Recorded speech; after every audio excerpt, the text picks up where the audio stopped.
Hello guys, welcome back to our channel. Today వచ్చేసి soya pulao సింపుల్గా 15 మినిట్స్లో లంచ్ బాక్స్లోకి రెడీ అయిపోతుంది. సో ఎలా చేసుకోవాలో చూసిద్దాం. ముందుగా అయితే కుక్కర్ పెట్టుకొని ఆయిల్ వేసుకొని అది హీట్ అయిన తర్వాత చెక్క, లవంగం, యాలకులు అయితే యాడ్ చేసి మంచి అరోమా వచ్చేదాకా వేపుకోవాలి.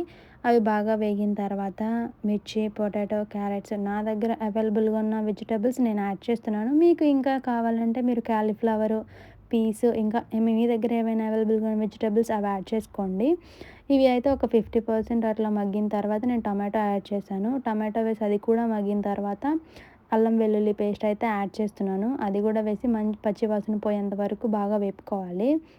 అవన్నీ వేగిన తర్వాత నేను ఇక్కడ సోయా అయితే యాడ్ చేశాను. ఇది నేను ముందుగానే 30 మినిట్స్ అయితే వాటర్లో నానబెట్టి వాటర్ అన్నీ వంపేసేసి అవి ఎప్పుడైతే యాడ్ చేసేసానో తర్వాత రైస్ కూడా అంతే. నేను 30 మినిట్స్ ఆల్రెడీ నానబెట్టాను ముందే. 2 సేమ్ టైంలో నానబెట్టుకోండి, ఈజీ అయిపోతుంది మీ ప్రాసెస్. ఇప్పుడైతే రైస్ కూడా యాడ్ చేసేసి బాగా కలుపుకున్న తర్వాత నేను ఇక్కడ 2 గ్లాసెస్ రైస్ అయితే తీసుకున్నాను. దానికి నేను ఒకటికి ఒకటి పావు చొప్పున నేను ఇక్కడ వాటర్ అయితే యాడ్ చేసేసాను. నార్మల్గా అయితే ఒకటికి ఒకటిన్నర వేసుకోవచ్చు రైస్ కుక్కర్లో కానీ, లేదంటే నార్మల్గా కుక్ చేసే పని అయితే. తర్వాత నేను సాల్ట్, కొంచెం ఇక్కడ ధనియాల పొడి, జీలకర్ర, గరం మసాలా అవన్నీ యాడ్ చేసి బాగా కలుపుకోవాలి.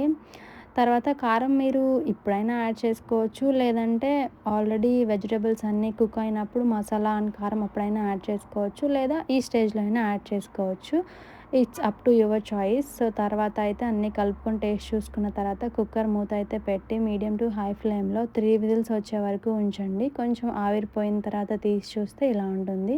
రైతాతో సర్వ్ చేసుకోండి. ఎంజాయ్ చేయండి. Thank you. బాయ్.